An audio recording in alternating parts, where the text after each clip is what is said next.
जितनी आप सेवा करते हैं दिन दुगनी रात चौगनी करें और मालिक सैकड़ों गुना बढ़ के आपकी झोलियां भरे, घरों में बरकतें करें। सतगुरु का गुणगान जितना जीव गाए उतना कम होता है।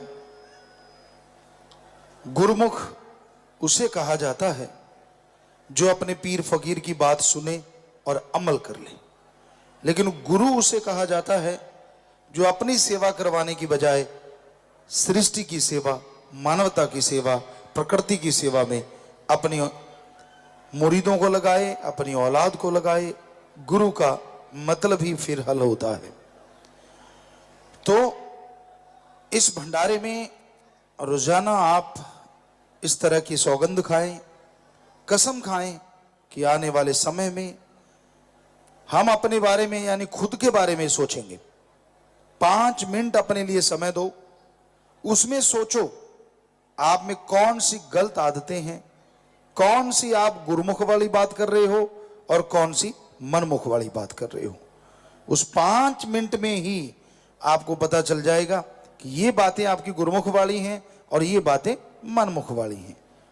और फिर कोशिश कीजिए मालिक को हाजिर नाजिर मान के उससे शक्ति मांगते हुए कि हे प्रभु, हे सतगुरु, हम गुरुमुख ही बनेंगे और मनमुख की जितनी बातें हैं उसको जिंदगी से निकाल देंगे। तो प्रकृति के लिए समय आप लगाते हो, सेवा में आप समय लगाते हो, ये 5 मिनट आप सिर्फ और सिर्फ अपनी आदतों के बारे में, अपनी दिनचर्या के बारे में, गुजरी हुई जिंदगी के बारे में जरूर सोचें, तो आप में बहुत सुधार आएगा। अगर वचन मानोगे तो आपको पता चल जाएगा कि हाँ, ये मेरे में कमियां हैं, हाँ ये मेरे में गुरु वाली बात है। जो गुरु कहता है मैं इतने वचन मानता हूं, ये नहीं मानता। और जो नहीं मानते उनको मानो, और जो गंदी आदतें हैं राम का नाम जप के सेवा करके उन आदतों को अपने अंदर से निकाल फेंको। आप ऐसा कर सकते हैं। जिसने नाम लिया होता है उसके अंदर बहुत ताकत आ जाती है, उसको खुद को नहीं मालूम होता। इतनी ताकत होती है कि वो अपनी आदतें बदल सकता है, अपने नए कर्म, नया भाग्य बना सकता है। ईश्वर ने इतनी शक्ति दी होती है।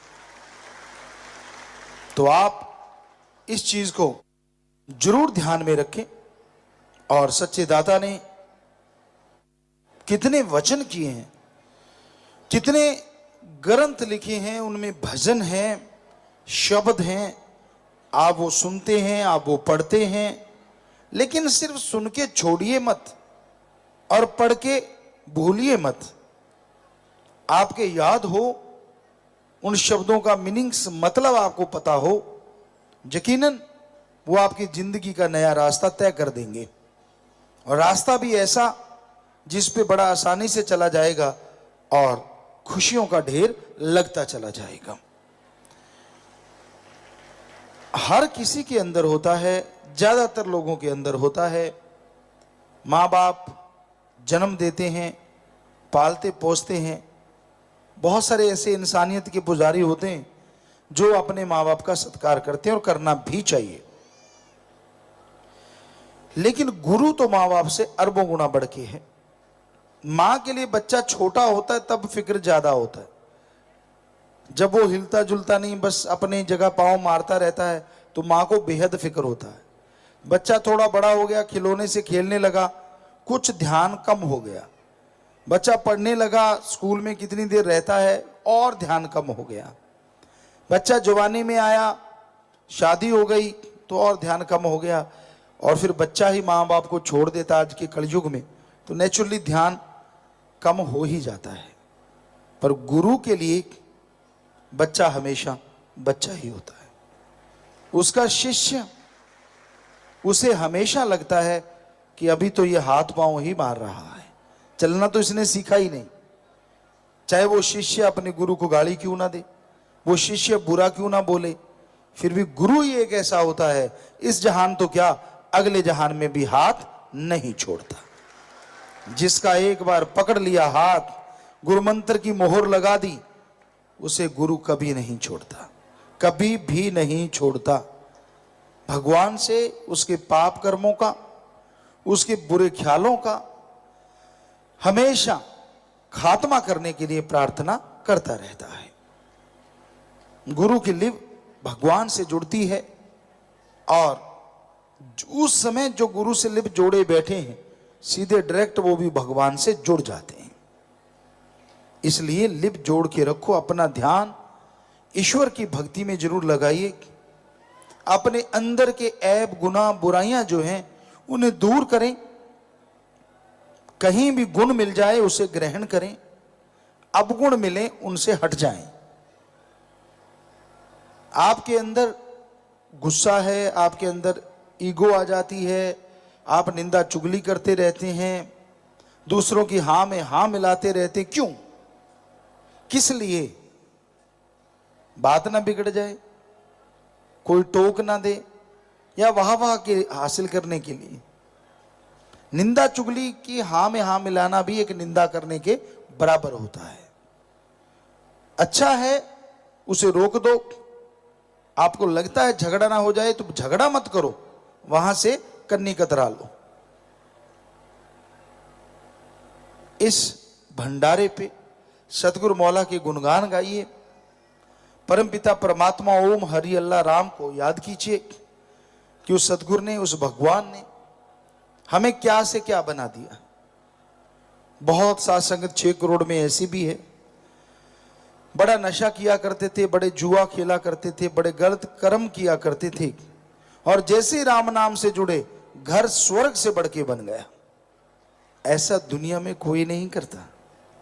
दुनिया वाले तो सुखी इंसान के पीछे पड़ते हैं कि इसको दुखी कैसे करें।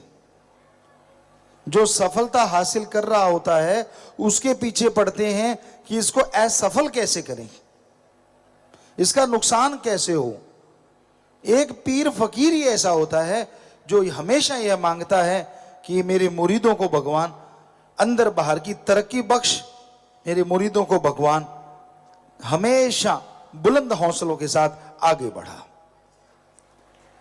सिर्फ अपने मुरीदों को ही नहीं, सच्चा गुरु पूरी माली की रियाय प्रजा को अच्छा करने के लिए प्रार्थना करता रहता है।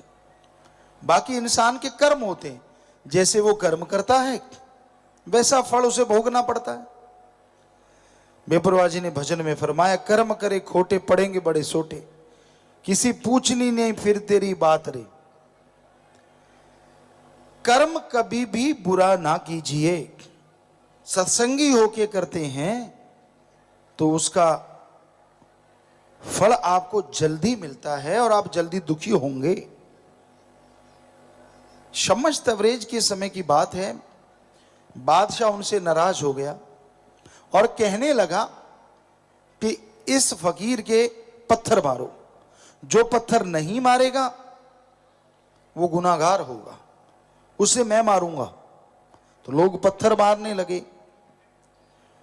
शिवली नाम का एक बंदा जो हमेशा तबरेज साहब के पास रहता था, वो जानता था कि हाँ भाई ये पूर्ण संत हैं, पूर्ण फकीर हैं। लोग पत्थर मारते रहे, उन्होंने उफ नहीं की। लेकिन शिवली ने सोचा मैं क्या करूं, ना मारूं तो राजा मारे, मारूं तो मुझे पता है ये अल्लाह का बंदा है, ये तो मालिक स्वरूप है, करूं तो क्या करूं। सोच विचार करके उसने एक फूल उठाया और फूल मारा। जैसे फूल जाके शम्मश तवरेज के लगा तो उनके मुंह से चीख निकली बहुत बुलंद आवाज में। सब लोग हैरान हो गए कि पत्थर का इनको दर्द नहीं होता, फूल मारा है उसका दर्द हुआ। लोग चले गए, शिवली पांव पे गिर गया, जी क्या हुआ, क्या, मैंने तो फूल मारा। कह लगे शिवली वो तो अंधे थे, उनको पता ही नहीं था मैं कौन हूं, मैं फकीर हूं, मैं संत हूं, पर तू तो जानकार था, तुझे तो ज्ञान था, फिर तूने मारा तो मारा क्यों। इसलिए तेरे उस फूल का दर्द पत्थर से हजारों गुना ज्यादा हुआ। तो हे सत्संगियों, जो कोई अनजान बंदा गलत कार्य करता है फल तो उसको मिलना ही है, लेकिन एक सत्संगी जिसे पता है ये कर्म गलत है, ये कर्म बुरा है, अगर वो करता है तो उसे दर्द ज्यादा होता है, उसे दुख ज्यादा आता है। इसलिए आप ये मत सोचा करो कि माफी तो मिल ही जानी है, वो तो सच है, साईं जी का दरबार माफी का दरबार है, लेकिन इसका मतलब ये नहीं है कि आपको कोई फर्क नहीं पड़ता।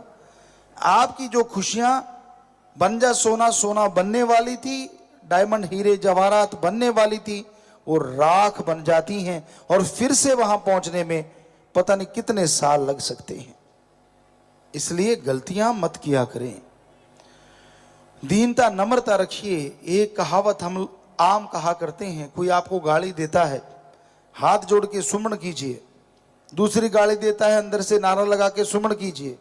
आपको गाली नहीं लगेगी, आप बोले नहीं, जो बोल रहा है गालियां जा जाके उसी को वापस लगेंगी। कोई ऐसा कर लेगा, झगड़े से भी बचेगा और उसका फल भी नहीं लगता। लेकिन आप तो कलयुग का खान पान ही ऐसा है, किसी ने जरा सा ओए कह दिया और आप थप्पड़ तड़ाक, थप्पड़ मारा तो डंडा तैयार। तो ये चीजें शोभा नहीं देती एक सत्संगी के लिए। रोकिए, कहीं झगड़ा है, कोई परेशानी है, उसको बातों से भी हल किया जा सकता है, रोक के उसको ठीक किया जा सकता है। तो इसलिए हमेशा प्यार मोहब्बत के रास्ते पे चलिए। पर इसका मतलब ये नहीं है कि प्यार मोहब्बत का रास्ता कमजोर है, ये भी नहीं है। कहने का मतलब कोई प्यार मोहब्बत आपको कहते रहते, लेकिन कोई हद से ज्यादा जब गुजर जाता है, आत्मरक्षा इंसान को करनी पड़ती है। वो हर प्राणी की है। आप पानी का जीव देख लीजिए, गंदगी का कीड़ा देख लो, आप उसको पकड़ने की कोशिश करो, वो भागेगा। सांप है, कभी कुछ नहीं कहता, ज्यादातर कोई उसे छेड़ेगा तो वो काटने को आएगा।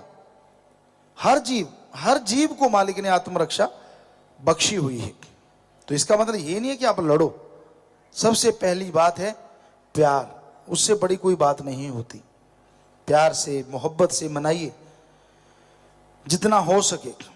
तो सदगुरु मौला ने इस जन्म में ये दो काम करो, एक नाम जपो और प्यार करो, किसी जीव का दिल ना दुखाना कभी, मौत याद रखो मालिक से डरो। तो साफ साफ कहा है, आपस में बेगर्ज निस्वार्थ भावना से प्यार कीजिए, किसी भी जीव का दिल ना दुखाइए, मालिक को हमेशा याद रखिए। और दुनिया से जाना है, ये बात दिमाग में रहेगी तो आप लोभ लालच में पड़ के किसी को बर्बाद नहीं करोगे। तो खुशियों का महीना, खुशी मनाइए। आप नाम चर्चा करते, उसकी भी खुशियां कई गुना ज्यादा आती हैं भंडारे के महीनों में, लेकिन मर्यादा कायम रखिए। मालिक आपको जब से आप आए हैं भंडारे के लिए, जब से खुशियों के लिए आए हैं, अजी पूरा महीना खुशियां मिलती है, तो दिन की तो बात ही छोड़िए। 1 जनवरी से शुरू प्रोग्राम हो गया, वैसे तो पूरी जब से नाम लिया है तब से ही प्रोग्राम शुरू है। उसमें प्रोग्राम कहीं रुकता नहीं। सतगुरु का तो शुरू है, बीच बीच में आप अपना प्लग निकाल लेते हो, शू निकाल लेते हो, वो एक अलग बात है। लेकिन अगर प्लग इन रहोगे तो खुशियां भी ढेरों ढेर आती रहेंगी। क्योंकि लाइट तो तभी चलती है ना जब स्विच ऑन है। कई बार आप ऑफ कर लेते हो, यार सतगुरु यहाँ तो पीछा छोड़, मेरे को अब अकेला भी रहने दे, थोड़ा एंजॉय करना, फलां करना है, फलां करना है। तो आप खुद ही ऐसा कह देते हो, खुद ही ऐसा कर बैठते हो, तो खुशियां थोड़ी रुकती हैं। पर राम की तरफ से कभी कोई कमी ना आई थी ना आई है, बल्कि सैकड़ों हजारों गुना बढ़ के ये खुशियां आती रहेंगी। जिनकी झोली फैली हुई है उनमें डलती रहेंगी, और जो बंद कर लेते हैं या फाड़ लेते हैं उनकी निकलती रहती हैं।